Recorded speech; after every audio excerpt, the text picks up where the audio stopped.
Oke, Assalamualaikum warahmatullahi wabarakatuh. Waalaikumsalam warahmatullahi wabarakatuh.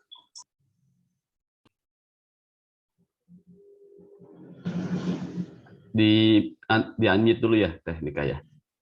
Saya mencet. sebelum kita mulai presentasinya, alangkah baiknya kita berdoa terlebih dahulu dan mengucapkan Bismillahirrahmanirrahim. Berdoa dimulai. Oke, sekarang teman-teman menyimak presentasi dari Teh Lili, karena Teh Lili akan mempresentasikan mengenai arti bahagia ya, untuk bahagia ya, bukunya. Ya, ini bagus banget ya, kan kita juga butuh bahagia gitu kan. Oke, aja untuk Teh Lili dipersilahkan presentasi. Terima kasih. Iya, kita kasih aplaus dulu teman-teman buat Teh Lili sama Teknika. Ayo semangat. Ya, Assalamualaikum warahmatullahi wabarakatuh. Terima kasih kepada Teknika yang telah mempersilahkan saya untuk mempresentasikan bedah buku kali ini. Langsung aja, di sini saya akan mereview buku yang saya baca yang berjudul Rumus Bahagia. Rumus Bahagia ini ditulis oleh Mo Gaudat. Rumus Bahagia ini ditulis oleh Mo Gaudat. Lanjut, tentang penulis Mo Gaudat ini adalah seorang programmer. Beliau ini mantan Chief Business Officer di Google X. Nah, dengan kemampuan berpikir logika dan kemampuan penyelesaian masalahnya, beliau ini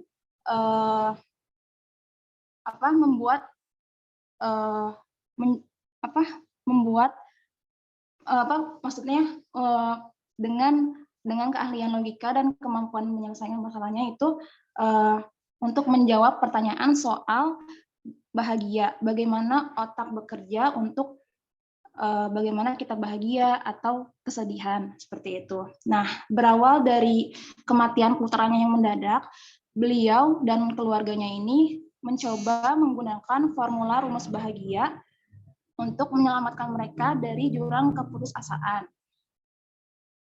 Next. Nah, kebahagiaan. Apa sih kebahagiaan itu?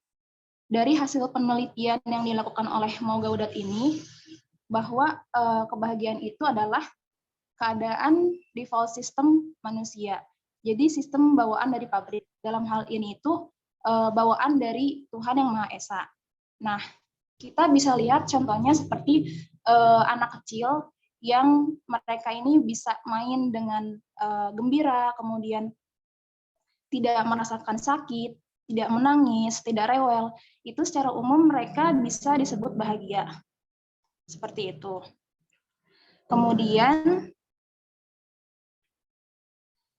jadi ketidakbahagiaan itu dapat muncul ketika kita tidak mendapatkan apa yang kita harapkan atau apa yang kita inginkan.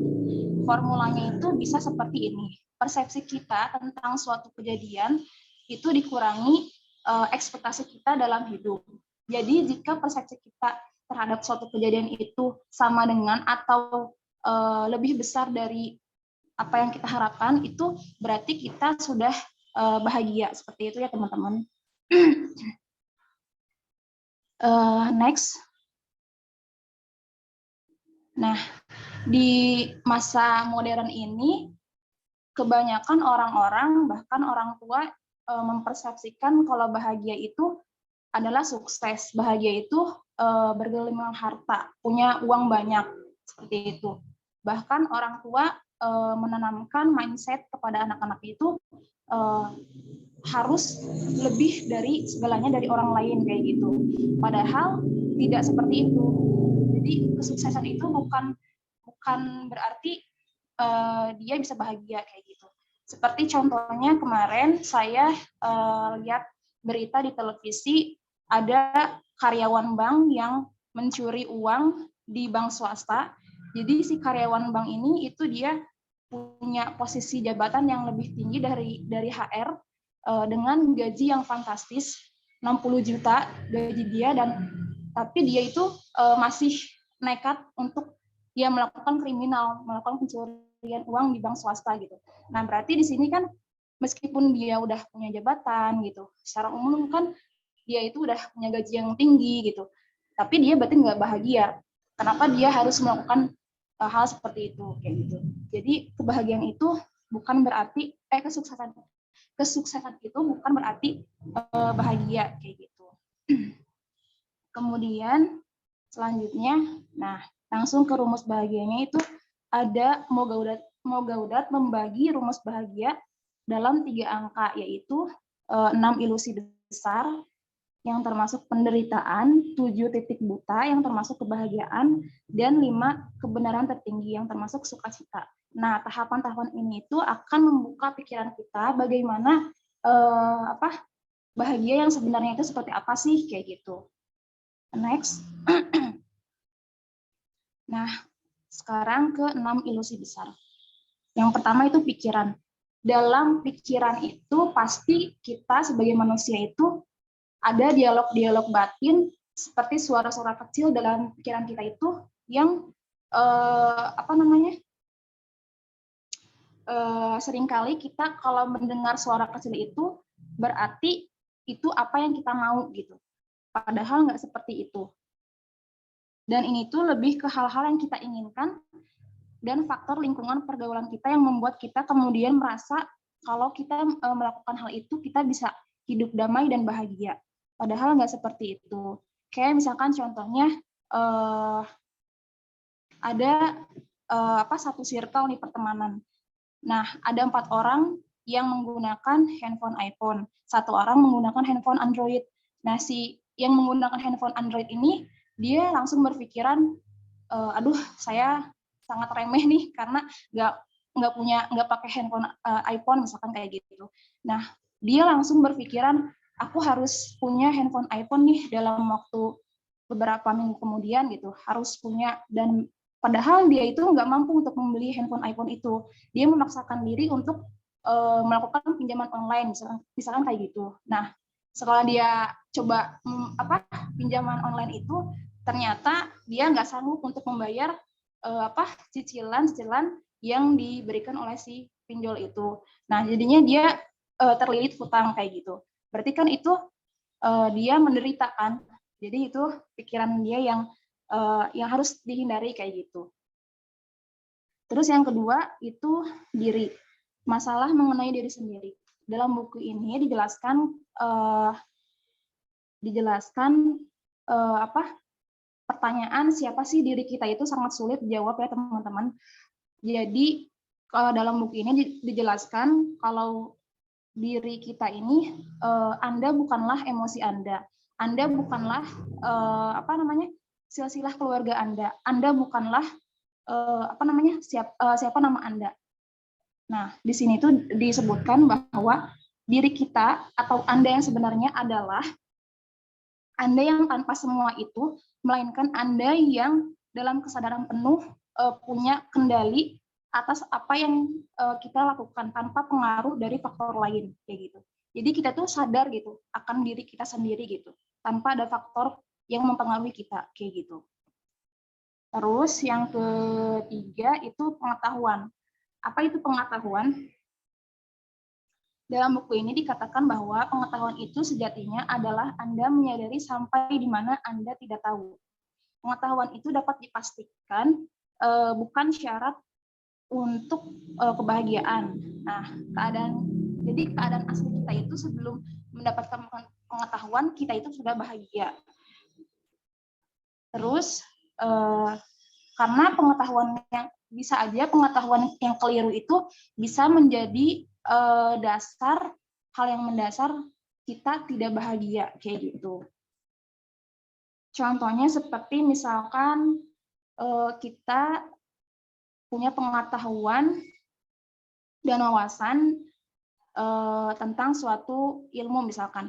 Nah, si ilmu ini tuh dibantah oleh orang lain atau pendapat kita itu dibantah oleh orang lain. Nah, kita itu jangan sampai mempertahankan ego kita untuk mempertahankan prinsip kita gitu. kita lebih baik bijak dalam menggunakan pengetahuan kita ini. Kita harus siap menerima serangan-serangan dari orang-orang yang punya pengetahuan yang berbeda atau punya pendapat yang berbeda, kayak gitu. Kemudian waktu. Nah, tentang waktu di sini itu banyak orang yang terlalu berfokus, terlalu berlarut dalam masa lampau dan masa depan. Nah, jadi seringkali kita ini selalu disibukkan dengan masa lalu dan masa depan gitu, yang belum pasti gitu. Sebetulnya, jadi mereka itu tidak bisa menghayati kehidupan di sekeliling kita gitu. Terus, jadi ya kita nikmatilah masa sekarang gitu, jangan sampai kita berlarut ke masa lalu atau masa depan kayak gitu. Kemudian ada kendali. Di sini itu maksudnya itu pengendalian sikap. Jadi pengendalian sikap ini itu yaitu pengendalian sikap dan tindakan. Misalnya ketika kita punya impian nih menjadi ingin jadi PNS. Nah, ketika kita melakukan kendali di sini itu berarti kita harus berusaha untuk belajar agar kita lolos jadi PNS, misalkan kayak gitu. Nah, ketika kita coba belajar dan kita mengikuti tes CPNS, ternyata gagal, ya kita jangan langsung bersedih gitu. Di sini kita harus mengambil sikap positif. Mungkin belum waktunya kita lolos untuk CPNS. Mungkin bisa di tahun depan. Nah, di sini tindakan yang kita lakukan adalah untuk berusaha lagi semaksimal mungkin, kita koreksi gitu apa yang salah dalam diri kita kayak gitu. Jadi di sini pengendalian itu maksudnya kita punya perhitungan yang matang gitu dalam melakukan sesuatu kayak gitu. Terus yang keenam, rasa takut. Kenalilah rasa takut Anda. Kata buku ini yang dimaksudkan di sini adalah agar kita mengenal dan mengetahui hal-hal apa saja yang sebenarnya kita takuti. Nah, kayak misalkan takut berbicara di depan umum kayak gitu. Nah, kita itu jangan lari dari itu gitu. Kita harus hadapi rasa takut itu gitu. Dengan contohnya misalnya kita bisa ketika ada persentase kayak gini, kita coba tawarkan diri kita untuk menjadi co-host misalkan kayak gitu. Nah, jadi jangan sampai rasa takut itu kita harus melarikan diri gitu kayak gitu. Next. Nah, terus di sini ada 7 titik buta. Ada filter, ada asumsi, ada prediksi, ada memori, ada label, emosi, dan hiperbola. Filter. Yang pertama ini filter. Di sini maksudnya itu misalkan ketika kita mau menyeberang jalan, itu otak secara otomatis memberikan perintah kepada kita agar kita waspada. Kita harus memperhatikan mobil lalu lintas, mobil yang jalan dengan kecepatan yang tinggi gitu. Kita harus waspada. Terus kemudian misalkan ada seorang pria tampan atau gadis cantik yang lewat, itu kita akan terlewatkan gitu, penglihatan kita itu akan terlewatkan dari mereka gitu, karena ya seefektif itu gitu si otak itu memfilter kita agar kita waspada terhadap kejadian yang mungkin terjadi kayak gitu. Terus yang kedua itu ada asumsi. Nah, dalam asumsi ini dalam pikiran secara umum kita berasumsi bahwa kayak harta itu berarti bahagia. Terus wanita cantik itu harus berkulit putih. Padahal itu tidak betul ya teman-teman. Sebenarnya itu bukan kebenaran yang mutlak kayak gitu. Keduanya itu hanya serangkaian asumsi yang perlu diverifikasi sejalan dengan makin banyaknya fakta yang tersedia. Ya contohnya kayak sekarang kan kayak misalkan model itu nggak harus berkulit putih gitu, banyak kok model-model yang berkulit sawo matang seperti itu. Jadi asumsi kita itu harus dibetulkan, harus verifikasi sejalan dengan fakta yang ada kayak gitu. Kemudian ada prediksi. Nah, di sini otak kita membuat asumsi untuk mengisi kekosongan. Kita tidak tahu apa-apa tentang masa depan. Kita tidak ada satupun yang tahu tentang masa depan yang pasti gitu. Kayak misalkan contohnya pacar sahabat kita misalkan. Si pacar sahabat kita itu dia itu selingkuh. Terus kemudian kita ngelihat berita artis-artis yang diselingkuhi oleh pasangannya. Kita langsung berpikiran ke diri kita sendiri, wah kayaknya nih pasangan kita juga ada kesempatan untuk berselingkuh gitu. Karena laki-laki itu semua sama aja kayak gitu misalkan. Nah itu tuh jangan sampai pikiran kita ke arah sana, karena apa yang kita pikirkan, apa yang kita ramalkan itu biasanya itu akan terjadi gitu, kayak gitu. Kemudian memori. Nah, otak selanjutnya menengok ke belakang untuk mencampur adukan persepsi kita tentang peristiwa sekarang dengan memori masa lalu. Kayak misalkan di sini tuh di tempat kerja misalnya kita berasumsi bahwa sesuatu tidak akan berhasil karena kita pernah mencoba sebelumnya dan gagal. Misalkan di sini contohnya aku pengen punya target untuk penjualan sekian juta, tapi sebelumnya aku pernah gagal. Nah, ketika aku mau mencoba lagi, aku merasa aku pernah gagal nih, jadi aku nggak mau mencoba lagi untuk menargetkan penjualan itu gitu. Nah, itu tuh jangan kayak gitu. Kita harus terus mencoba gitu sampai kita berhasil kayak gitu. Kemudian yang kelima, label. Memori itu menambah kebenaran dengan serangkaian dari masa lalu. Label itu lebih kuat dari memori. Otak menggunakan label untuk memungkinkan pengambilan keputusan secara cepat. Kayak tadi misalkan, kalau pengen jadi model itu, badan kita harus kurus. Badan yang gemuk atau yang berisi itu nggak mungkin bisa jadi model. Nah, padahal nggak seperti itu kan teman-teman. Banyak kok model-model yang berbadan gemuk, mereka banyak endorse kayak gitu. Seperti itu. Terus di sini ada emosi. Emosi adalah sesuatu yang menjadikan kita manusia. Sebagian besar tindakan kita didorong oleh emosi. Kita bekerja keras karena ambisi, cinta, dan hasrat. Kita merasa bangga, cemas, dan takut, itu semua adalah emosi. Jadi emosi ini merupakan bagian dari mesin pertahanan diri kita kayak gitu.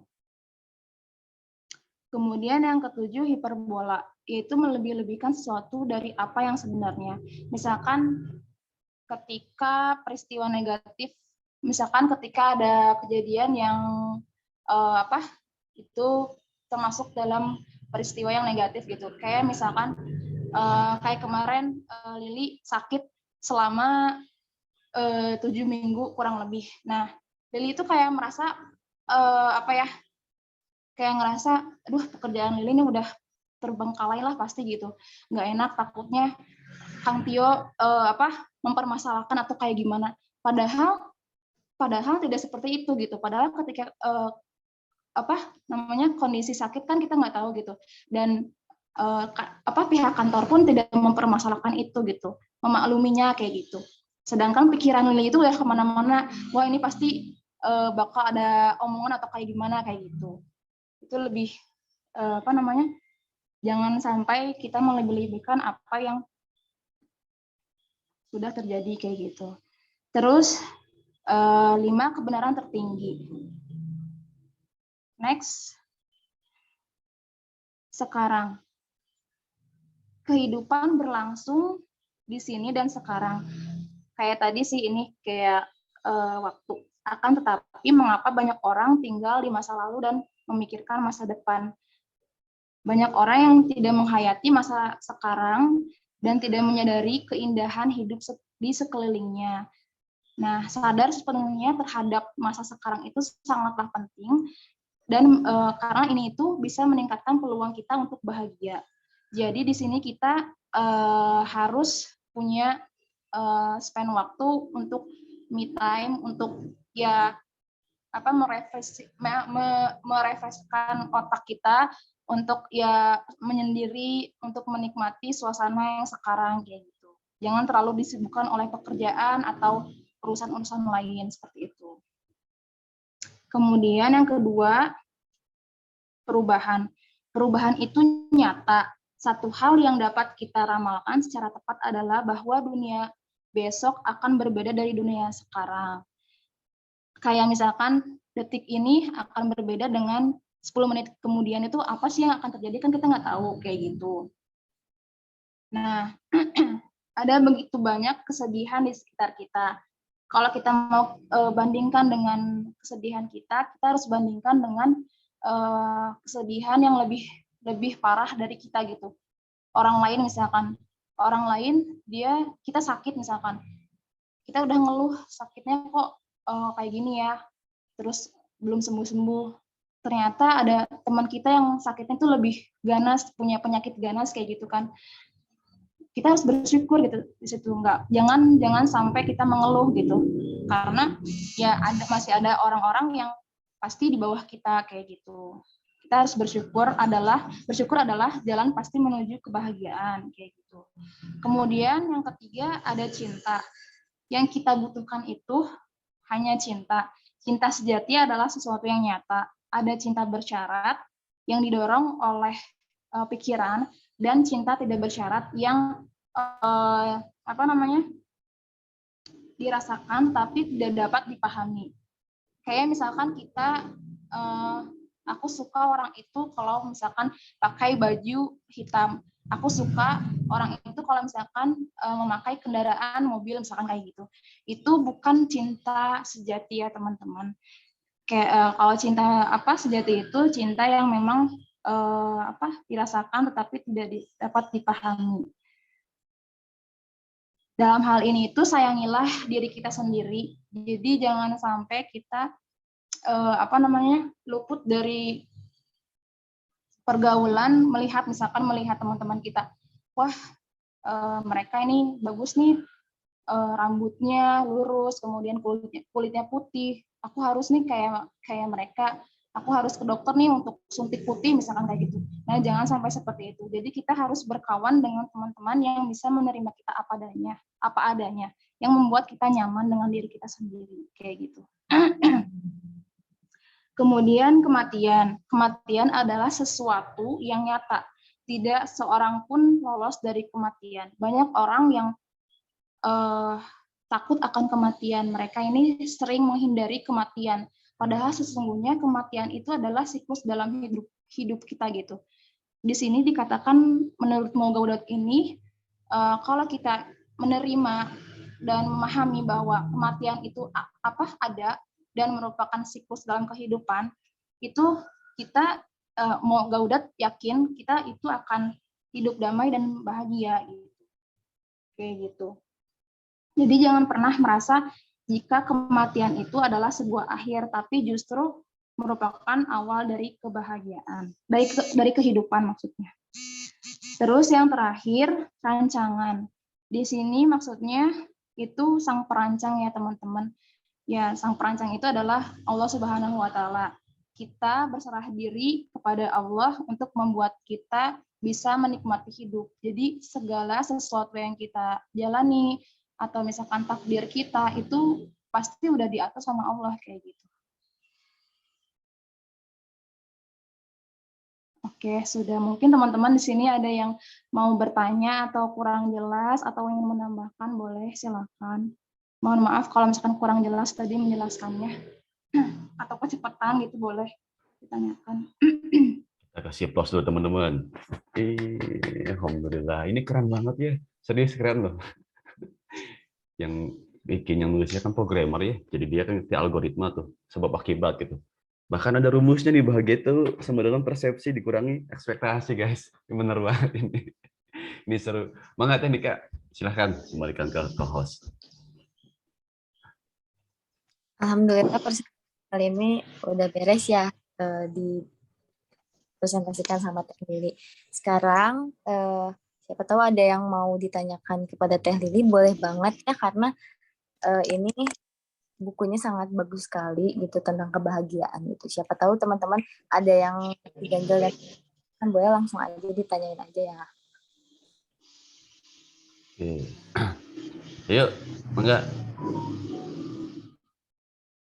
Ayo, siapa yang mau nanya atau Teh Lili, Winda mau nanya ya. Bagus. Mangga Teh Winda. Tadi kan ada rumus bahagia tuh. Nah, kalau rumus bahagia menurut Teh Lili yang simpel itu kayak gimana ya? Iya. Oke, Teh Winda. Kalau menurut aku sendiri itu rumus bahagia itu seperti aku setuju sih sama yang mau udah bikin itu. Lebih ke diri sendiri ya. Kita harus mencintai diri sendiri, kita harus menerima diri sendiri, menerima apa adanya. Kemudian juga kita harus ketika kita merasa rendah atau ketika kita merasa tidak percaya diri, kita harus bisa menilik ke belakang gitu. Ada yang lebih kurang dari kita, misalkan orang-orang ada yang sekarang kan kerja itu susah ya Teh Winda. Nah terus udah gitu kita kan udah kerja nih, nah kita mau resign di tempat kerjaan kita yang sekarang.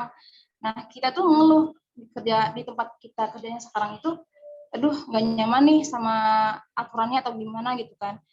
Kita berpikiran ingin resign, tapi kita harus lihat gitu teman-teman kita itu banyak yang nganggur kayak gitu. Nah kita harus bersyukur di situ kita udah punya pekerjaan, udah jadi karyawan tetap dengan fasilitas yang cukup enak kayak gitu. Terus juga jadi kebahagiaan menurut aku sendiri itu ketika kita punya pikiran negatif, ya itu aku harus bisa mengesampingkan pikiran negatif itu, harus berusaha lah untuk kembali lagi ya bersyukur gitu apa yang aku punya gitu. Jangan kita mengeluhkan apa yang kita punya sekarang kayak gitu. Terus juga harus sadar diri gitu ya, atas apa yang maksudnya di sini sadar dirinya itu kayak tadi gitu, kita punya kendali atas diri kita sendiri gitu. Apa yang mau kita lakukan, apa yang mau kita kerjakan kayak gitu. Itu sih Teh Winda. Mungkin teman-teman ada yang ingin menambahkan? Ya, mangga dari teman-teman yang lain nih. Mungkin boleh diulang lagi Teh Winda pertanyaannya. Ya teman-teman yang lain gitu. Rumus bahagia yang simpel menurut kita masing-masing kayak gitu. Nah, ini keren pertanyaannya. Iya. Mangga teman-teman, karena kan bahagia menurut masing-masing itu relatif berbeda loh, serius. Iya. Kita punya value masing-masing gitu kan. Ya. Katakan gaji gitu ya, misalnya contoh lah. Ada yang dengan 2 juta aja udah happy gitu. Serius. Iya. Ada yang 10 juta belum happy juga sih ya gitu. Ya misalkan patokannya itu uang atau patokan yang lain misalkan. Karena bahagia itu relatif betul. Ayo. Terus Teh Winda, aku mau nambahin juga. Cok Teh Winda. Menurut aku kalau kebahagiaan yang simpel juga nih, misalkan kayak hari ini aku mau ngopi nih, tapi ngopinya sendiri aja gitu. Sendiri di coffee shop misalkan ya, kayak gitu.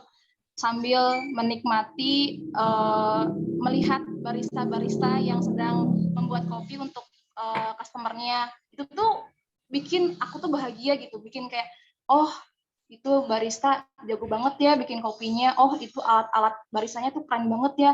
Itu tuh ya sesimpel itu gitu. Kita mau ngopi juga itu udah ya membuat aku bahagia kayak gitu. Terus aku pengen, misalkan aku lagi ruwet nih pikiran aku pergi dulu lah ke luar sebentar kayak gitu, jalan-jalan pakai motor sendiri terus ke arah Lembang misalkan kayak gitu, dan melihat pemandangan pohon-pohon itu tuh ada feel-nya gitu, ada aku tuh ngerasa kayak ya Allah ya bahagia gitu ngelihat pemandangan yang indah, kemudian hawa-hawa dingin dari Lembangnya itu enak banget kayak gitu kan. Itu sih, jadi emang simpel banget bahagia itu tergantung pikiran kita, tergantung ya mau kemana gitu pikiran kita, mau negatif apa mau positif kayak gitu. Itu sih. Nah, mungkin yang lain bisa nambahin. Iya, bagus tuh Telly ya, hanya dengan coffee shop gitu ya, ngeliatin bartender gitu kan. Kalau Kang Agis mungkin kan ke Bu Predi ya, Bu Predinya bikin kopi ciut ciut gitu. Sederhana ya teman-teman gitu ya, karena kita menyederhanakannya itu. Ayo yang lain, ayo menurut teman-teman bahagia Aku versi mau teman-teman kayak menanyakan gimana sih? Siapa nih? Ah, eta. Eca.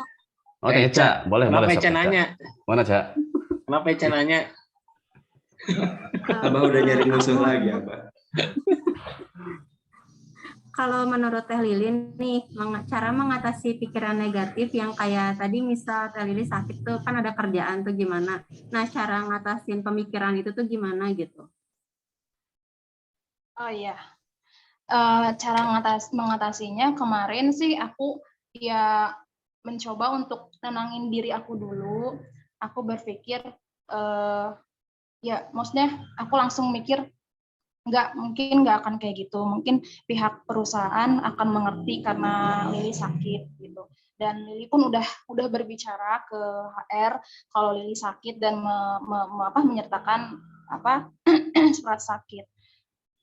Di situ ya pikiran Lili langsung ya udah yang penting Lili sembuh dulu gitu biar nanti Lili cepat bisa masuk ke kantor kan dan ya itu sih Teca berusaha untuk pikiran Lili itu berusaha untuk dikesampingkan si pikiran negatif itu gitu karena kalau misalkan berlarut-larut dalam aku takut nih gimana ya benar-benar kayak khawatir banget itu ya itu nggak akan menyelesaikan masalah ya terus ya Lili di situ berusaha untuk kan berhubungan juga dengan Kang Tio kayak gitu Kang maaf Lili belum bisa masuk kayak gitu itu sih Teh Eca.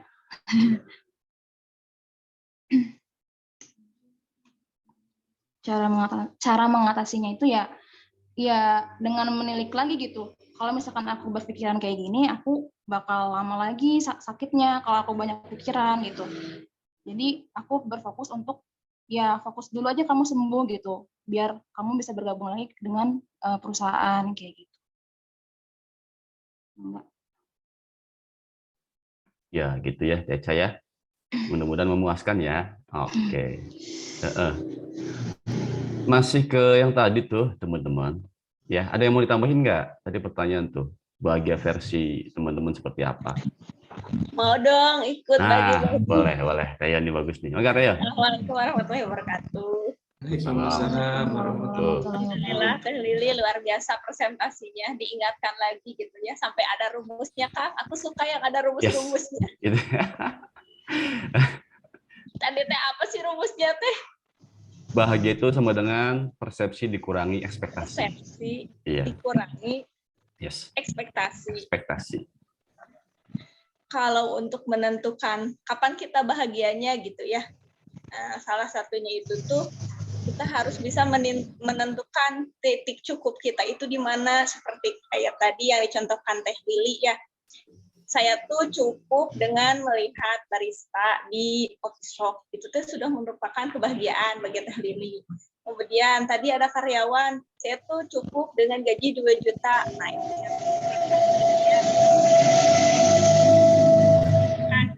di mana titik cukup kita, insya Allah kita juga di sana akan menemukan kebahagiaan. Salah satunya yaitu merasa cukup, insya Allah akan ditemukan bahagia. Karena yang saya rasakan ketika merasa pengennya begini, tapi realitanya begitu gitu ya, tidak sama. Itulah sumber ketidakbahagiaan tuh letaknya di sana, tidak bisa menerima dan tidak bisa merasa cukup. Seperti itu. Itu dulu deh salah satunya. Tadi apa ya lupa lagi. Yang tadi kalau pun di posisi Teh Lili seperti itu, ketika ada masalah ya yang pertama ya itu sudah diingatkan kemarin, kita teh nggak bisa membuat semua orang bahagia. Kita harus melihat lagi, menilai kemampuan sumber daya yang ada di diri kita. Ketika kita berbenah, lihat ke dalam diri gitu ya. Oh ya sudah, kita kayak jeda dulu gitu ya. Jeda, kemudian setiap masalah itu insya Allah bisa dikomunikasikan seperti itu. Jangan sampai kita tuh mengandalkan persepsi sendiri seperti itu, yang belum tentu ketika ternyata dijalani, ternyata banyaknya yang bisa terjadi gitu. Terima kasih, itu dulu aja. Terima kasih Teh Yoyo. Ya, hatur nuhun Teh Yo. Oke. Sudah. Itu Teh teh nanya apa ngejawab sih? Oh. Teh itu ngejawab ya. Menjawab tadi Pak. Aku mah baru bagi-bagi pertanyaan, Abah. Boleh dong dari Abah minta tipsnya, biasanya suka out of the box gitu. Saya tadi ketawa teh. Astagfirullah. Bahagia itu sesederhana Itu mah Arya mendengarkan kebanyakan Abah nyanyi. singkong. Mana sih Arya ada? Hah? Iya. Kedengeran nggak? Ada suaranya nggak? Ada kok, Mangga mau nambahin. Gimana kok? Ya kalau kalau di kantor bahagia itu sesederhana mendengarkan Abah nyanyi. Astagfirullah. Ini apa ini teh menyinggung apa ini Pak Koko? Tapi beneran di atas juga suka ketawa Kang kalau denger Akang nyanyi di bawah. Masa? Tuh, kan bener, Astagfirullah. bukan gua doang. Ini jangan laporan di sini nih. Aduh, Kenapa biar yang publik. lain mah pada sakang dengerin nyanyian Kang Adis, aku mau dibully terus sama Kang Adis. Kenapa beda Kang Adis, aku mau Nah dibully. itu justru saya senang melihat kamu menderita. Bagi orang beda-beda ya. Bagi orang beda-beda. Si Abah mah ngebully gua juga. Ngebeli Koko, ngebeli Rita, tidak suka kalau yang menderita. Ini Assalamualaikum Siap. Teh, Bu Haji, gimana sehat? Nah ini Masya Saya udah Allah. masuk nih. Salam. Alhamdulillah. Alhamdulillah. Barangkali ada yang mau dibagikan ke kita selain oleh-oleh gitu. Nggak ada, lanjut dulu Kang. Ya, jadi ini lagi diskusi tentang buku Rumus Bahagia, Teh. Ya, lagi ada saran masukan, apresiasi, pertanyaan. Mangga tadi lanjut sampai Pak Koko ya, Pak Koko lanjut. Pak Koko. Bahagia menurut Pak Koko itu apa? Apa ya? Kalau Koko sendiri masih nggak punya ekspektasi terlalu berlebihan nih, jadi ketika realitanya, kenyataannya tuh kadang tidak sesuai dengan ekspektasi kita tuh ya biasa aja gitu. Jadi karena memang ambisinya masih kurang ya, jadi ya udah menikmati kebahagiaan itu sendiri sih. Begitu. Jadi emang rumusnya kan di ekspektasi ya tadi ya. Kalau misalkan kita terlalu berekspektasi tinggi, ya mungkin kecewa tuh karena itu gitu. Jadi Pak Koko realistis aja ya, jangan halu gitu ya. Iya. Kalau sekarang kayak gitu Teh ya, dulu waktu terjun di MLM memang agak halus sih. Ekspektasinya tinggi ya. Ekspektasinya tinggi banget tuh. Jaya. Jaya. Iya benar. Ya. Iya sih benar Pak Koko. Oke. Barangkali ada ini Teh pencerahan gitu dari Saudi gitu. Menurut Teteh gitu, versi bahagia. Menurut Teteh tuh kayak gimana sih gitu. Biasa dari habis kebanyakan minum zam-zam gitu kan, terang benderang. Ada pencerahan untuk kami. Bahagia menurut Teteh tuh kayak gimana? Belum, no comment, baru masuk. Belum konek ya, belum konek. Kemarin juga pas di video call sama Teteh tuh bahagia banget. Ngelihat Ka'bah depan gitu video call, Masya Allah. Lagi kalau beneran gitu, lebih bahagia lagi kali.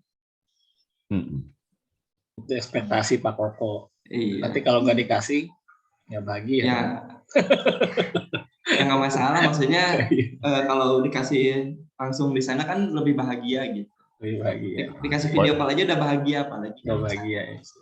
Koko kode itu mah. Kode maksudnya take gitu. Maksudnya gitu Pak. Iya. Iya. Pak Jis barangkali. Gimana? Ada. Iya itu paling kalau rumus saya mah gitu sih Pak. Kalau nggak pengen sakit hati ya nggak ada ekspektasi gitu. Jadi kalau ada ekspektasi pastinya ya sakit hati kalau nggak kecapai kayak gitu. Kalau rumus saya, kalau rumusnya yang buku tadi ya persepsi dikurang ekspektasi ya. Gitu. Jadi tinggal ngalir aja. Kadang kita menyampaikan persepsi juga, yang menerima persepsinya nggak nangkep juga kan, itu kan kita kayak ada ekspektasi juga kan, berharap persepsi kita itu dengar sama dia atau apa yang dimengerti gitu-gitu. Tapi ada beberapa orang yang memang agak sulit juga sih untuk menerima persepsi kita gitu. Jadi saya membuat rumus ekspektasi. Begitu Pak Jati. Ya, betul Pak Ajis. Pak.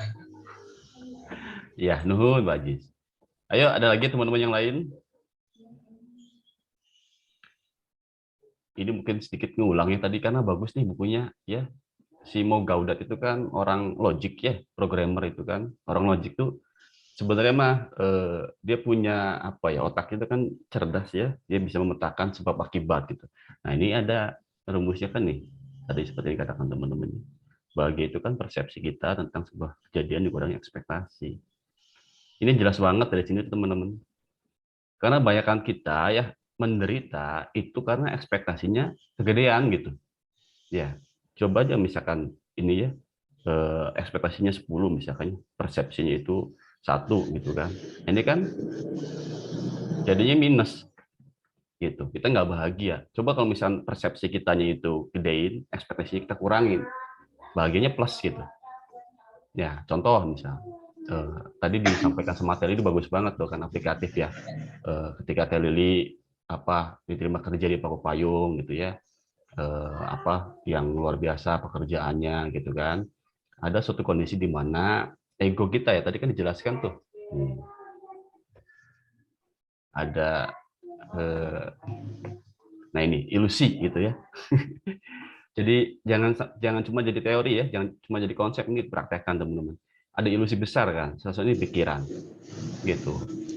Ketika kerja gitu ya, membandingkan diri kita dengan katakan teman seangkatan yang dia kerja di Google katakan ya, yang gajinya lebih besar, kita itu ekspektasinya berlebihan. Akhirnya apa, persepsi kita sedikit gitu tuh. Akhirnya ya otomatis bahagianya minus, gede banget minusnya itu, menderita guys. Gitu ya. Makanya gimana caranya? Ya udah, persepsinya yang gedein gitu. Dengan cara apa? Betul kata Teo tadi, merasa cukup.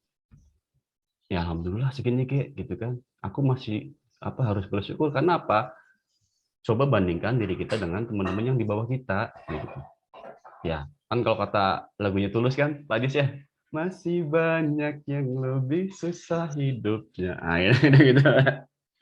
Jadi itu lagu ya, salah satu yang kadang kalau lagi galau tuh bisa dinyanyiin teman-teman. Karena emang betul ya, masih banyak yang jauh lebih susah hidupin dari kita. Jadi persepsinya gedein ya, ekspektasinya kurangin, pasti bahagia. Nah gitu kalau kata bukunya ya. Gitu loh teman-teman loh. Ayo yang lainnya.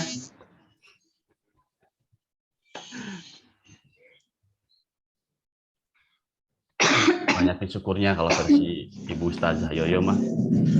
Gitu. Ayo. Ada lagi? Teh Ayu kayaknya. Ayu, sikat yuk. Kadang aku ngerasa bahagia gitu kalau orang kelihatan bahagia. Apalagi kalau misalnya bahagia itu karena aku gitu. Misalnya aku kayak ngasih sedikit rezeki gitu ke orang tua. Padahal aku rasa ini tuh belum seberapa, tapi ngeliat wajah bahagia gitu.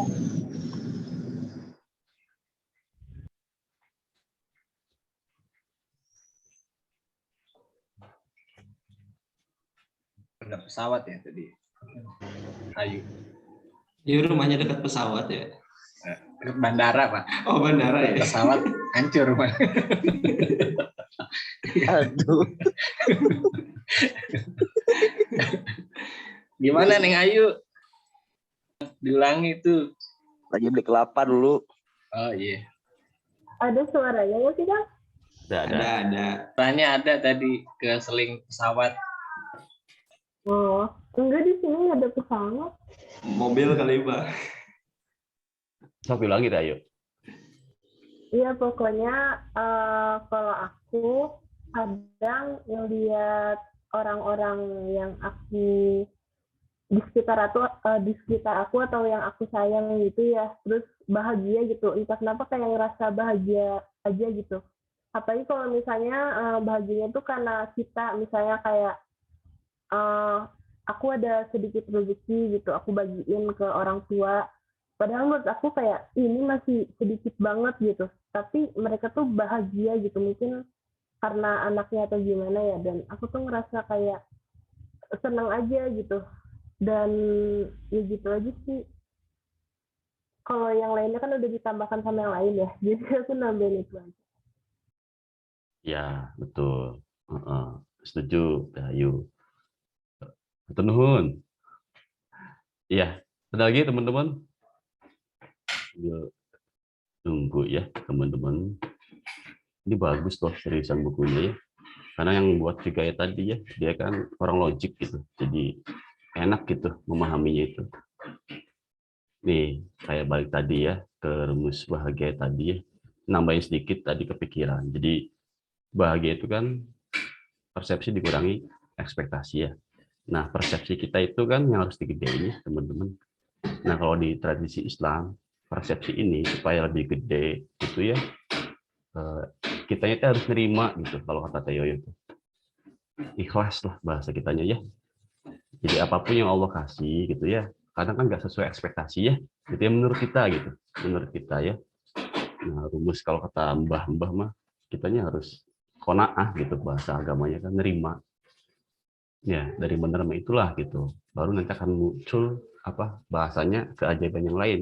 Karena di Qur'annya kan ya kalau misalnya lihat dalil tuh, kalau bahasa Indonesianya kan terjemahannya barang siapa yang berterima kasih padaku akan kuberi lagi gitu kan kata Allahnya, benar guys? Wa ing la ing syakartum la azidannakum gitu kan ya. Wala ing kafartum inna a'adzabillahi syadid. Dari situ pun ada kan. Jadi penjelasannya jelas gitu bahwa ketika kita dikasih sama Allah apapun ya, ketika kita menerima dengan ikhlas, dengan rela, dengan ridho gitu kan, bahagia kitanya teh teman-teman ya. Tapi ketika kitanya kufur ya, kafartum, ya udah azabnya pedih, bentuknya mah penderitaan gitu. Dijelaskan nih, dalilnya udah ada gitu, tinggal gimana kita menerapkan dalam kehidupan memang yang nggak mudah ya. Tapi dengan menerima bahwa aku yakin, aku beriman bahwa Allah pasti ngasih yang terbaik, walaupun menurut pikiranku ini jelek gitu. Nah, lewat kesadaran itu ya, penerimaan total sepenuhnya berserah diri ke Allah, kita bahagia. Cobain pelan-pelan ya, aja jangan jadi konsep gitu kan. Kalau yang kadang alami begitu gitu. Kadang pikiran kita kan ngejudge ya, pikiran kita kan cuma tahu baik buruk ya, sesuai nggak sesuai gitu kan. Tapi hati enggak, hati tahu. Ya, nah hati itu biasanya yang menerima itu beliau gitu, hati kita. Ya, gitu ya, jadi banyak testimonial. Kalau memang udah nggak bisa dirubah ya udah, terima sebagai sebuah kenyataan, maksudnya gitu. Ya, persepsinya gedein, penerimaannya gedein, insya Allah ekspektasinya akan menurun dengan otomatis. Gitu loh, teman-teman ya. Kalau udah dari dalil Quran. Pak Yoko, mana nih Pak Ustadz? Nambahin atuh. Iya. Gimana nih? Pada intinya kan kita harus membedakan antara bahagia dan senang. Ingat yang dari Surabaya, Kang Tio? Ya. Bahagia itu tanpa syarat. Kalau senang itu pakai syarat. Memang bahagia itu murni sesuai dengan sabda Nabi kita bahwa bahagia itu adanya di hati. Timbul bahagia itu dengan benar-benar banyak syukur apa yang diberi sama Allah tidak sesuai dengan ekspektasi kita, tetap aja bersyukur. Karena kita hanya manusia yang punya rencana, kadang sering kejadian tidak sesuai dengan ekspektasi yang kita harapkan. Nah, ketika kita kembali ke Allah bahwa itu yang terbaik buat kita, itulah yang dinamakan sejatinya bahagia. Kalau senang itu harus pakai syarat gitu. Saya senang dapat paket gitu, dan itu sesaat. Senang banget dapat paket gitu kan. Apalagi sekarang banyak yang pesan online gitu kan, data paket terus seneng gitu. Sebentar ketika dibuka beres udah senengnya hilang gitu. Iya, cuma 20 detik katanya. Ya, nah itu. Iya. Itu Gitu aja paling Kang. Iya, alhamdulillah. Beda ya kalau Ustadz Kiai yang bener gitu yang ngejelasin. Nuhun ya kok. Ya, sama-sama. Ayo, teman-teman yang lain. Ini ada salah satu storytelling dari salah satu mbah ya yang bikin kita ngeh gitu tentang konsep bersyukur ya, bahagia. Jadi ceritanya ada 3 orang anak ya, ada orang tuanya tuh, katakanlah anak pertama dia tuh kalau misalkan apa ya, minta tuh macam-macam gitu. Orang tuanya tuh minta A, B, dan C, tapi karena orang tuanya kaya raya dikasih gitu kan. Anak yang kedua pun sama ya, dia mintanya macam-macam juga gitu kan. Tapi ya tadi balik lagi lah, orang tuanya orang kaya raya kasih gitu ya. Nah, anak yang ketiga ini spesial teman-teman ya. Ketika dia ditanya sama orang tuanya, ini anak yang paling kecil ceritanya, "Dek, kamu minta apa?" gitu kan. "Aku nggak minta apa-apa ya," gitu. "Aku nggak minta apa-apa ibu. Aku hanya minta tolong kalau misalkan aku punya salah, ampuni aku." Kira-kira menurut teman-teman dari ketiga anak tersebut yang paling disayang anak yang mana? Anak yang pertama, kedua, apa yang ketiga? Ketiga. 3, teman-teman. Nah, seperti itulah kita ya, kalau misalkan kita ke Allah katanya. Ya, banyak dari kita kan kayak tipe anak pertama, kedua ya, benar nggak? Termasuk Akang juga sama gitu, teman-teman. Kayak guru, ya salah satu guru gitu yang ngasih tahu, "Kamu udah dikasih banyak, bro. Cukup syukur aja. Pakai doain Nabi Sulaiman," katanya. Ada yang tahu nggak doa Nabi Sulaiman? Kenapa Nabi Sulaiman dikasih kekayaan yang luar biasa? Karena doanya itu gitu. Ternyata ada yang tahu nggak doa Nabi Sulaiman? Yang Robi Auzi nih bukan? Yes, tuh kan. Kalau Ustazah mah tahu. Iya. Nah itu ya. Robi Auzi'ni an asykuru ni'mataka allati an'amta 'alayya dan seterusnya. Nah, di situ ada. Jadi kita dalam doa tersebut ya, kita bersyukur, makasih ya Allah gitu atas semua karunia yang telah Engkau berikan. Ya, baik untukku, untuk kedua orang tuaku gitu kan, ya. Terus aku hanya minta Engkau ridho atas apapun yang telah aku kerjakan gitu kan. Mohon mudah-mudahan aku dijadikan orang yang soleh. Udah gitu doang doanya, teman-teman. Itu ya. Ini mah bebas sih teman-teman. Kalaupun misalkan teman-teman masih pengen doa, minta-minta nggak apa-apa. Doa mah nggak kaya. Boleh banget gitu. Tapi kalau kata Mbah mah, kita udah dikasih banyak gitu. Kita nggak minta pun dikasih terus. Ya udah kita mau apa ya, keharusan bagi kita ya berterima kasih, bersyukur itu. Gitu ya. Dengan bersyukur lebih banyak, kita tuh jadi lebih happy. Gitu. Ya. Ayo, yang lain deh. Atau ada pertanyaan yang lain? Bu Istia kayaknya udah di-unmute nih, udah siap ngasih pencerahan. Enggak, ke unmute. Iya. Ayo, atau ada pertanyaan lain nih? Ya, tadi kalau versi bahagia, versi masing-masing kan udah ya. Rumusnya udah ada tadi, jelas banget kok. Kata mau Gaudet ya. Banyakin persepsi bersyukurnya gitu. Bahwa yang Allah kasih itu selalu baik loh. Ada lagi dalilnya di Quran tuh, ya. Boleh jadi sesuatu yang menurut kamu baik itu kurang baik bagimu, ataupun kebalikannya gitu. Allah mengetahui sedangkan kamu tidak. Itu ada ayatnya di Quran tuh. Ya. Menurut kita gitu kan, pekerjaan kita yang sekarang kadang ya kurang memuaskan misalnya. Tapi bagi Allah, kamu tuh di situ yang baiknya gitu. Kenapa aku izinkan kamu ya, syariatnya melalui teteh gitu, Istia, karena kamu yang terbaik di situ. Lu ya, teman-teman masuk ke Paku Payung misalkan dalam usia 25 tahun. 25 tahun itu dipersiapkan untuk masuk Paku Payung coba. Untuk belajar di situ. Ketika diizinkan sama Allah di usia 25 tahun itu, berarti itu yang terbaik, teman-teman. Seriusan. Ya, banyak dari kita nggak bersyukur. Kita membandingkan diri kita dengan yang lebih. Ya, ekspektasinya berlebihan. Menderita, rumusnya kan jelas tadi ya. Gitu.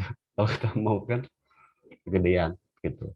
Tapi ketika persepsi syukur kita ditinggikan, kitanya happy, alhamdulillah segini melihat teman-teman kita yang lain yang masih pengangguran, ya gitu kan, yang makan aja masih minta ke orang tuanya, kita lebih happy. Dan ketika kita happy, Allah ngasih lagi lo gitu loh.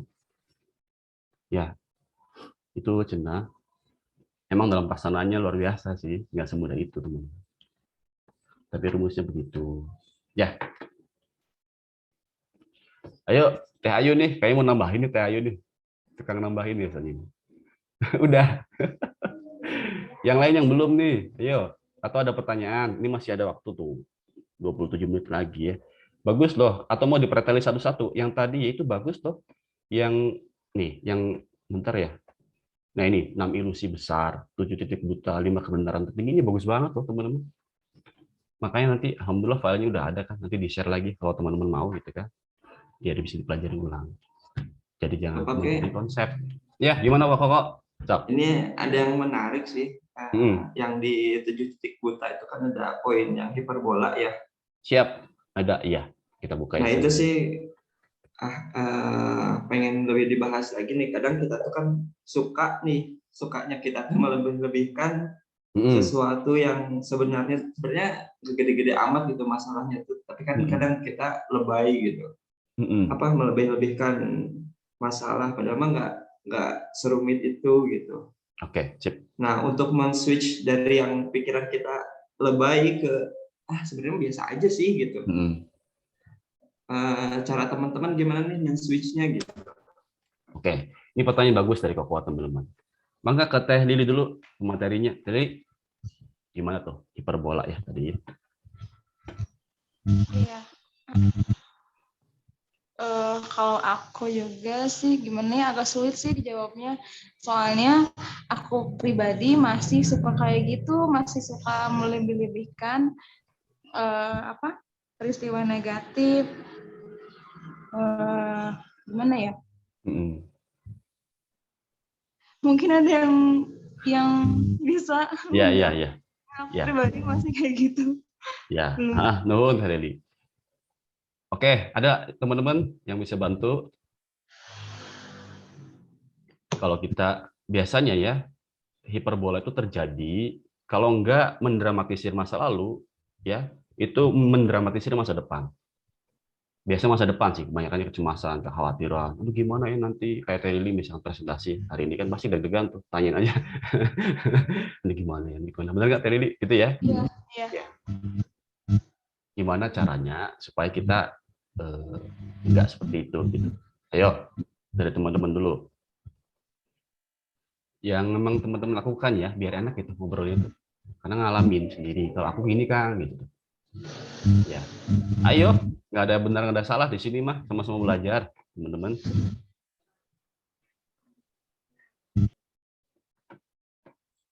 Terlalu sulit Bapaknya pertanyaannya? Enggak. Luar biasa pertanyaannya olimpiade nih Pak Kokon ya.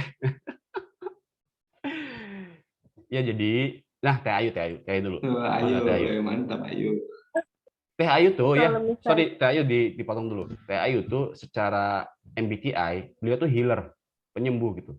Ya makanya banyak inspirasi dari Teh Ayu tuh. Mangga Teh Ayu, Kalau misalnya masalahnya berhubungan sama orang lain, biasanya sih komunikasinya ya harus pokoknya harus ada komunikasi lah intinya. Jadi seenggaknya kita tahu gitu apa yang kan ini dua arah kalau komunikasi. Jadi apa yang dia butuhkan sama kita butuhkan. Jadi harus diskusi aja gitu biar mencapai kesepakatan bersama lah istilahnya. Tapi kalau misalnya sama diri sendiri kayak tadi Teh Lili gitu, gimana nih besok belum gitu. Biasanya sih harus dicurahkan kayak dicurhatin itu. Seenggaknya kalau misalnya nggak punya teman curhat manusia, curhatnya ke Allah. Seenggaknya gimana ya, biar perasaannya lega dulu gitu. Kalau misalnya perasaannya lega ya insya Allah pikirannya juga lumayan berkurang. Itu sih Pak. Oke, tenun. Betul Teh Ayu. Tenun. Ayo dari teman-teman yang lain. Teh Lili kalau mau curhat ke Teh Ayu bisa nggak Teh Ayu? Kalau Lili mau curhat ke Ayu bisa tuh Koko. Koko mau curhat yuk artinya. Kenapa jadi gua? Halo. Kenapa jadi gua, Abah? Kan Koko yang tadi hiperbola. Gua mau cuma nanya doang. Lu mah hiperbola gitu. Iya. Kok hiperbolanya gimana emangnya kok? cuma nanya aja, kan itu masalah kita bersama biasanya membesar-besarkan masalah. Padahal kan sebenarnya sederhana gitu. Sederhana ya masalahnya ya. Iya sih. Gimana Pak Haji? Ya, aku juga nggak tahu sih persepsi Koko hiperbolanya tuh seperti apa.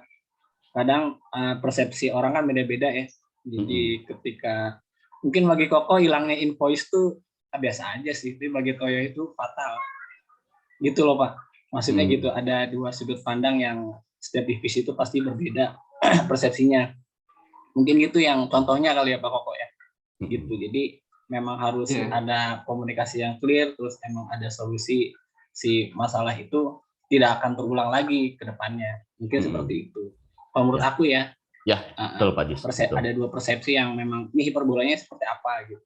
Ya. Jadi mungkin bagi orang marketing invoice itu nggak penting, tapi bagi Toyo itu penting banget. Hilang biasa aja kok gitu kan. Bikin lagi aja. Tapi kan nggak kayak gitu. Jadi ada track record, ada filing, berarti filingnya nggak benar dan sebagainya kayak gitu-gitulah. Tuntutannya kan panjang kayak gitu. Dan membuat invoice itu gitu. Menurut aku sih gitu ya. Mungkin silahkan judges Mas Anang. Aku sih yes Pak Jis. Aku sih yes. Teh Ocha gimana? Teh Ocha gimana Teh Ocha? Ocha. Teh Cia. Teh Ica ini mah. Teh Ica ini mah. Iya. Gitu mungkin diperjelas aja sih Pak Koko hiperbolanya seperti apa.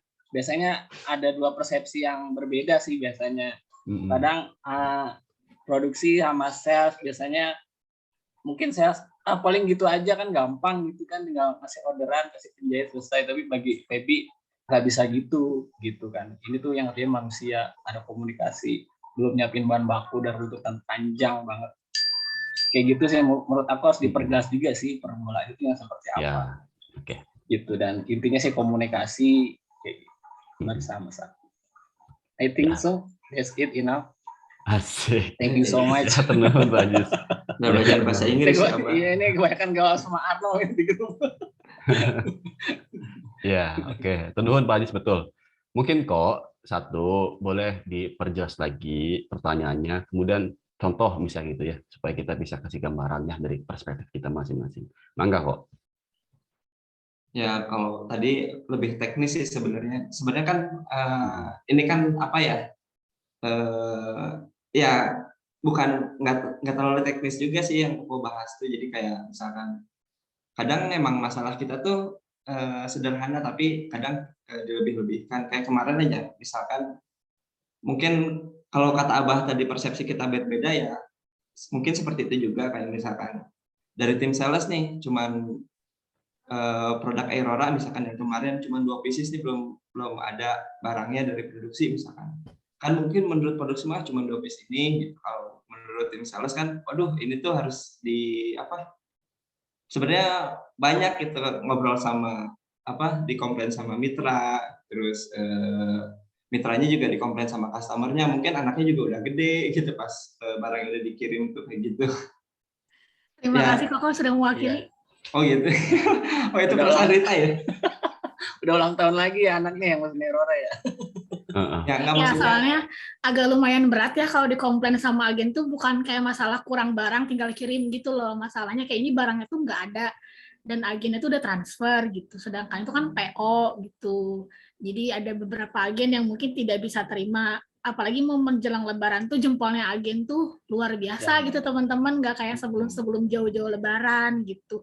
Kayak kurang 1 piece aja nggak dikirim pun kayak meledak-ledak gitu. Jadi kita harus lebih teliti lagi aja, komunikasi dan lain-lain harus lancar gitu. Biar semuanya sama-sama paham bahwa gimana ya, kan mungkin produksi juga banyak barang produksian dan lain-lain. Ya kita sama-sama paham aja kalau misalkan nggak dibuatkan ya dari awal bilang, biar kita komunikasikan langsung ke agennya biar ganti warna gitu. Kalau kemarin kan di infoinnya kayak ya nanti tunggu ya, nanti dikirim lagi, tapi sampai berapa bulan sekarang nggak ada gitu. Itu aja sih komunikasi intinya, Mas. Ya, betul. Kadang itu sih, kadang kita tuh melebih-lebihkan gitu. Aduh, padahal cuma 2 pieces gitu. Padahal emang di behind the scene-nya tuh prosesnya tuh panjang gitu, harus ngobrol sama mitra gitu-gitu sih. Nah, men-switch itunya tuh gimana gitu. Ya, oke. Tapi kalau tadi sih udah dapat saran dari Ayu sama Rita juga kan, intinya sih di komunikasi, berarti komunikasinya harus diperlancar lagi kan, diperjelas lagi kayak gitu sih. Kalau misalkan berhubungan dengan orang, kalau berhubungan dengan diri sendiri, tadi kata Ayu, ya curhat aja, dicurhatin, kalau enggak dicurhatin sama Allah gitu. Cerita sama Allah. Ya. Begitu. Oke, Pak, Koko udah puas jadi dari teman-teman semua. Kalau udah puas Ya, kita. mudah-mudahan sih Koko mewakili semuanya gitu ya, bukan cuma Koko doang. Iya. Mewakili. Oke, ya, atur nuhun. Koko, Pak Ajis, mau ada tambahan? Enggak, Pak. Silakan, Pak. Iya. Ya, tadi sedikit banyak udah dijawab ya sama teman-teman semua. Betul semua ya. Ini sedikit menambahkan kalau memang terkait dengan kekhawatiran yang berlebihan ya teman-teman, kecemasan yang berlebihan itu sebenarnya mah defense mechanism gitu dari manusia itu teh. Ya adanya di limbic system gitu, kalau di otak itu bagian tengah. Ya kayak gimana sih Kang efeknya? Misal teman-teman nih ada singa di depan gitu ya. Nah kan rasanya kan ada 3 hal ya yang akan teman-teman lakukan gitu tuh. Yang pertama, ayo siap ngajak berantem gitu, fight gitu ya. Atau flight lari gitu ya, atau hide bersembunyi. Nah, 3 defense mekanisme ya, sistem pertahanan diri kita ini kadang muncul dan ini adalah warisan dari generasi-generasi sebelumnya, evolusi gitu teh. Ya, dan kita ngefek sekarang tuh, jadi ketika ada bahaya ya, bahaya bisa macam-macam tuh, bukan cuma singa sekarang teh, termasuk presentasi gitu ya kayak Teh Lili ya. Itu bahaya loh menurut otak kita gitu kan. Aku ada fight, flight, or hide. Ada loh mekanisme dalam diri kita. Mau izin sakit aja, itu kan hide. Ya, ada juga, aku mau nggak jadi deh, alasannya mau dibikin ada. Ada juga yang fight, aku siap aja deh, apapun yang terjadi kayak gitu. Ada 3 mekanismenya itu. Secara sains ya gitu kan, fungsi gelombang otak kayak gitu. Nah, ada pun dalam pelaksanaannya tadi betul ya, ketika Koko udah mencontohkan tuh ya, masalahnya tadi disampaikan sama Terita, dikomunikasikan, dicurhatkan, ya. Kemudian ke depannya, ya, ketika ada hal-hal yang seperti itu, tolong dipersiapkan lebih matang, teman-teman. Ya, belajar dari pengalaman sebelumnya lah, kayak gitu ya, kalau misalkan dalam pelaksanaan teknisnya langsung di lapangan, terkait dengan kasus yang Aurora itu, gitu. Luar biasa ya, sangat praktikal sekali ini dibawa ke lapangan langsung bukunya. Ya, enggak teman-teman yang lain. Ayo. Ada lagi, masih 14 menit lagi nih. Dari Bu Setia mungkin ada tambahan. Boleh. Belum ada. Masih ini ya. Suasananya masih di Saudi kayaknya rasanya. Aduh, gitu banyak turun. Jet lag, Kang. Masih jet lag. Iya. Iya. Oke. Nuhun teman-teman semua. Mangga, ada lagi yang mau bertanya atau ngasih saran, masukan, apresiasi? Ada tambahan mungkin dari Teh Lili materinya. Kalau enggak, akan nanya nih, biasa dapat apa? Ya, biasa perwakilan dari generasi old dan generasi new, satu orang. Ya, biar kita menyimak semua, jadi bukan hanya jadi konsep, sekali lagi ya, bukan cuma teori, tapi kita bisa ngambil gitu, oh, aku bisa menerapkannya gitu tuh dalam kehidupan. Bahwa kalau misalnya pengen bahagia itu, ekspektasinya kecilin, penerimanya gedein, misalnya kayak gitu. Rasa nerimanya, rasa syukurnya. Jadi bukan cuma jadi teori gitu. Ya sama-sama belajarnya teman-teman. Oke, ke Teh Tia nih, Teh Tia. Ini Teh Tia tuh seru nih ngomongin masalah kebahagiaan. Dia orang bikin gitu. Teh Tia boleh dapat apa dari buku ini ya? Kemudian barangkali ada story yang pengen Teh Tia ceritakan yang bisa menginspirasi kami gitu kan. Dan apa yang bisa Teh Tia terapkan dalam kehidupan. Mangga Teh Tia. Sharing aja. Sharing aja. Ya, dapat apa dulu dari pembahasan kita, terutama dari materi yang disampaikan Teh Lili tadi. Mangga, Apa ya? Aku mau ini yang aku tuh pernah baca buku, judulnya Teh Remedi. Terus itu tuh cerita tentang anak yang terlalu sering kayak bikin orang lain bahagia gitu, lebih seneng bikin orang lain bahagia, sedangkan dia sendiri lupa gitu sama bahagianya dia sendiri. Terus akhirnya itu jadi bom waktu buat dia. Terakhir tuh dia ke psikolog, terus kata psikolognya bilang kayak gini, You spend all your life just to make people stay and happy around you. This is why it's hurt like hell now. Jadi kamu berpikir kalau kamu kehilangan orang lain atau orang lain tidak bahagia, artinya kamu tidak bahagia juga.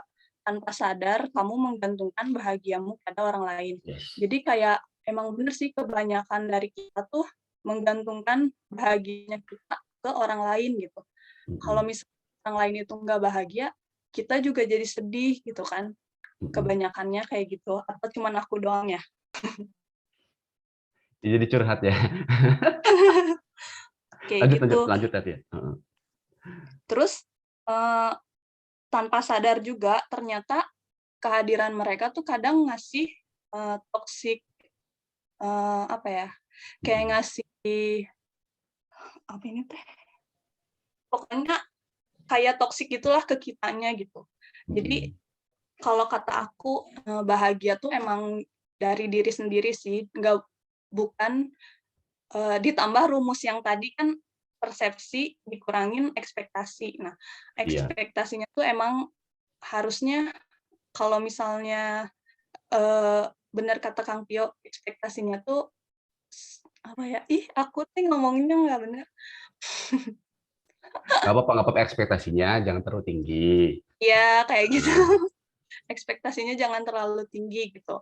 Kalau misalnya dari pribadi Cynthia, bahagianya Cynthia tuh nggak muluk-muluk sih, kayak mama ngomong kayak gak apa-apa kamu gagal tapi kamu kan udah berusaha, kayak gitu aja tuh udah bikin bahagia gitu. Kayak oh ternyata apa yang kita lakuin tuh dilihat loh sama mama sama papa kayak gitu. Kalau Cynthia kayak gitu udah. Iya, kita kasih plus teman-teman. Kan bagus ya. Iya tuh kalau disuruh ngomong tuh ya. Oke. Nuhun tadi ya. Ada lagi yang mau nambahkan dari generasi old nih? Ya. Sebelum ditunjuk, barangkali ada. Kalau ditunjuk nih. Bu Istia mau nunjuk siapa nih dari generasi old nih? Coba. Kang aja. Ya Allah. Bosen nanti. Iya, tadi udah nambahin aja tadi kata Teh Tia ya sedikit. Jadi satu, teman-teman, ya. Seperti yang dikatakan di buku tadi, nih, kita lihat ya buku yang dipresentasikan oleh Teh Lili itu luar biasa, teman-teman. Ini bakal baca lagi, seriusan. Ya, karena bagus. Di sini ada nih. Nah, nih.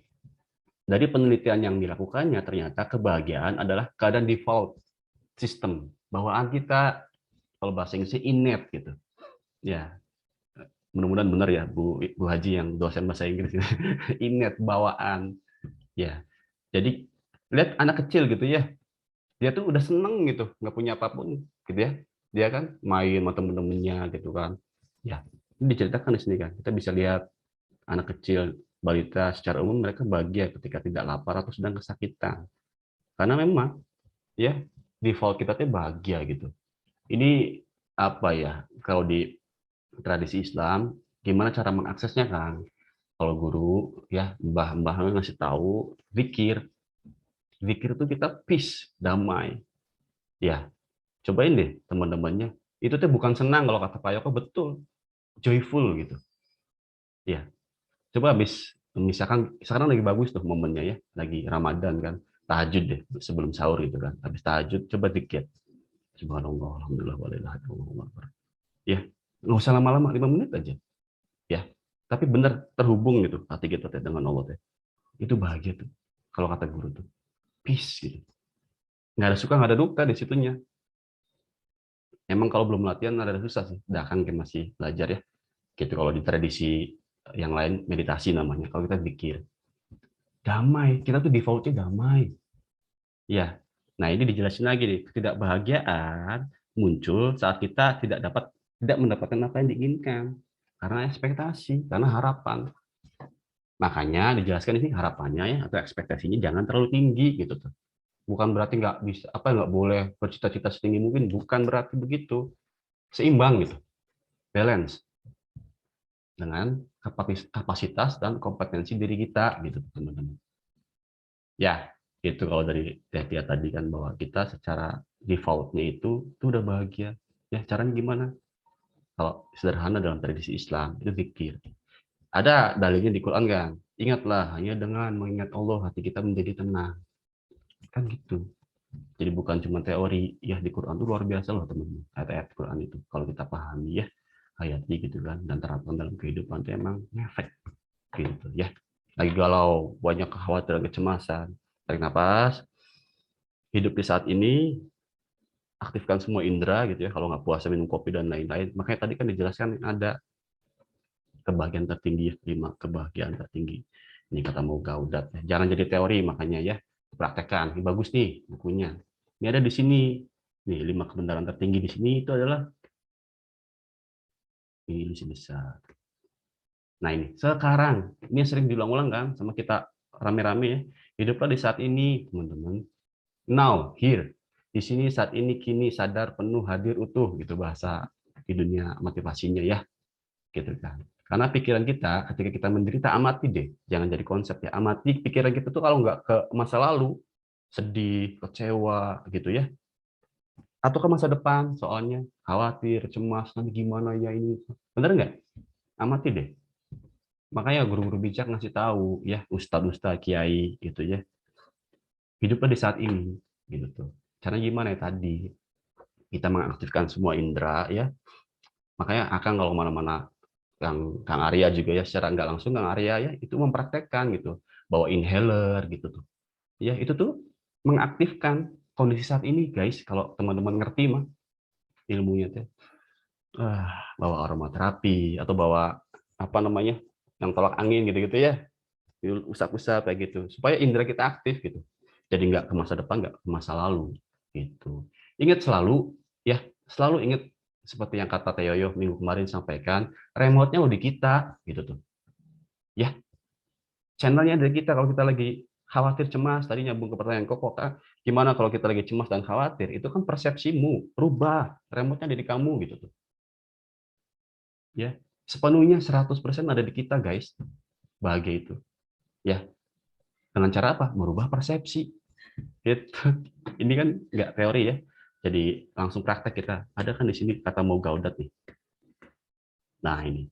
Bahagia itu persepsi dikurangi ekspektasi. Ya udah persepsinya gedein. Remote-nya di kita ya, ingat-ingat ya. Gitu kan. Banyakin syukurnya, banyakin nerimanya ya. Bahwa semua adalah yang terbaik. Pasti yang udah nyampe kita tuh itu yang terbaik. Menurut pikiran kita mungkin jelek, tapi enggak menurut Allah. Tanahnya hati kita teman-teman yang bisa menerima itu. Gitu loh ya. Kalau apa nambah sedikit ya gitu lah. Mudah-mudahan bermanfaat ya teman-teman semua gitu. Enggak cuma jadi teori tapi kita bisa terapkan rame-rame bareng-bareng belajarnya. Gitu ya. Ya, mudah-mudahan apa yang kita diskusikan hari ini bermanfaat ya teman-teman semua. Ayo, ada lagi nggak yang mau ditambahkan? Ini jadi pada ngantuk ya. Harusnya Pak Yoko ini nih, Pak Yoko ada lagi yang mau disampaikan? Pak Yoko kemana nih? Pak Kiai. Saya cukup gitu dulu deh, Mas. Gitu ya? Ya. Pokoknya yuk sama-sama belajar lagi, berjuang. Ya menurut mau Gaudat kan ingat rumusnya sekali lagi sederhana loh. Ingat-ingat ya bahwa kebahagiaan sama dengan persepsi dikurangi ekspektasi. Ya. Kalau pengen gede bahagianya berarti apa? Ya udah persepsinya gedein. Misalkan nih, persepsinya itu 10, ekspektasinya 5. Masih ada sisa kan 5. Kita masih bahagia loh. Gitu tuh. Tapi ketika ekspektasinya 10, persepsinya 5, minus 5, kita menderita, guys. Karena ya tadi, ya si ekspektasinya ketinggian gitu. Ya, itu rumusnya di persepsinya gedein. Syukurnya banyakin, nerimanya banyakin, gitu. Ya. Yuk sama-sama belajar gitu ya ke depannya. Mangga Bu Haji barangkali ada tambahan sekaligus closing statement.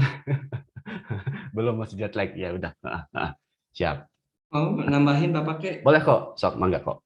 Mangga. Ini sih apa? Cuman ngenot aja sih dari apa? Tadi jawabannya Teh Ayu ya. Yang kata Koko tuh bagus banget gitu. Jadi mungkin kita tuh ada tipe orang yang SMS. Jadi Ada yang jangan SMS, ada yang boleh SMS. Jangan SMS itu apa? Kalau kata Agib tuh, ada orang tipenya yang suka melihat orang lain susah. Nah itu jangan kayak gitu. Terus ada juga orang yang tipenya susah melihat orang lain senang. Jadi kalau orang lain senang tuh kita tuh, aduh, nggak perasaannya tuh nggak nyaman, jangan kayak gitu. Nah jadilah orang yang SMS juga. SMS tuh senang melihat orang lain senang. Jadi kalau orang lain senang ya kita ikut senang gitu. Tadi sih menurut yang dari Ayu tuh bahagia itu ketika kita melihat orang lain, orang di sekitar kita bahagia. Nah, jadi kalau misalkan lihat teman-teman kita di kantor bahagia, ya kita harus ikut bahagia gitu. Jangan kita bikin susah teman-teman kita juga gitu. Terus apalagi kalau bahagia itu kita ekspektasikan bahagia itu sumbernya dari kita gitu. Jadi teman-teman kita bahagia karena kita tuh karena kita gitu, itu lebih bahagia lagi harusnya. Gitu sih. Itu Ya, menurut dari Teh Ayu bagus banget Ayu. Terima kasih sudah mengingatkan. Alhamdulillah ya. Hatur nuhun santri Agim. Iya. Oke, hatur nuhun. Koko. Mangga ada lagi yang ditambahkan? Kalau udah ya udah, ini sudah setengah 10 ya teman-teman. Ada lagi yang mau bertanya atau yang mau menambahkan? Cukup? Cukup ya? Insya Allah cukup. Alhamdulillah tuh. Mangga dikembalikan ke Teh Nika ya. Atau ada closing statement dulu Taliani? Barangkali ada inspirasi terakhir yang disampaikan dulu. Iya Kang.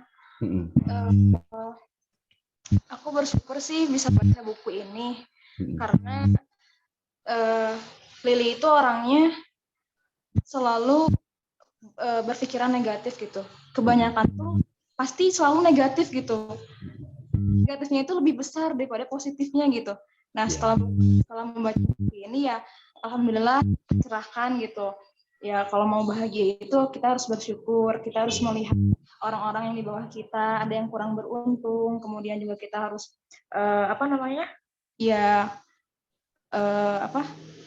selalu meminta yang terbaik kepada Allah Subhanahu wa Ta'ala gitu. Itu sih karena ya sejauh ini sebelum membaca buku ini tuh Lili selalu ya ngarahnya pasti takut, serba takut. Kayak kemarin kan sakit, takut nanti gimana di kantor, kemudian juga pasti berpikiran negatif aja gitu. Itu sih, jadi benar-benar kayak sebenarnya bahagia itu simpel gitu. Kita harus bersyukur aja gitu. Itu sih. Ya, hatur nuhun Teh Lili, Teh Nika. Kita kasih applause dulu dong teman-temannya buat Teh Lili sama Teh Nika. Oke, enggak Teh Nika ditutup. Alhamdulillah, Masya Allah, luar biasa ya presentasi hari ini tentang kebahagiaan. Terus senang banget dengar teman-teman sharing tentang kebahagiaannya masing-masing. Beda-beda ya setiap orang. Nah, untuk itu terima kasih banyak untuk semua yang udah bertanya dan juga mendengarkan presentasi dari Taliani. Selanjutnya Nika pamit gitu kan. Langsung dilanjutkan oleh Kang Tio. Terima kasih. Wassalamualaikum warahmatullahi wabarakatuh. Waalaikumsalam warahmatullahi wabarakatuh. Ya, hatur nuhun Teh Nika.